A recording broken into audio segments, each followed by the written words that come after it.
নমস্কার, আমি আদিত্য ব্যানার্জি। আমার সাথে আছে অঙ্কুল দাদা, শৈবকর। আমরা এবার 50 বছরের দুর্গাপুজো উৎসব পালন করছি।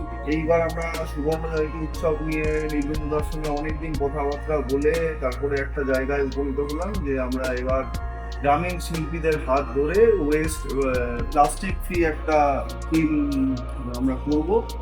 আর লাইট আর বাঁশের কাজের উপর একটা থিম করা হবে। আমাদের থিমের নাম এবার বাঁশবাতি। এর রেসপন্স খুব ভালো হচ্ছে। লাস্ট 3 দিন ধরে মানে প্যান্ডেলের কাজ যখন শুরু মানে হচ্ছে তার মাঝখান থেকেই গিফট আসা শুরু হয়েছে। আর গতকাল থেকে দারুণ রেসপন্স পাচ্ছি আমরা আমাদের সমস্ত জনগণের কাছ থেকে। আমাদের নীলগঞ্জকে অসংখ্য ধন্যবাদ এত সুন্দর একটি মণ্ডপ আমাদের উপহার দেওয়ার জন্য এবং মেরিয়গঞ্জ পাশে যেভাবে বলেছিলাম সেভাবেই না, মানে একদম ওভারঅল করেছি আর কি। সব এক্সপেকটেশনটা ফুলফিল করেছে।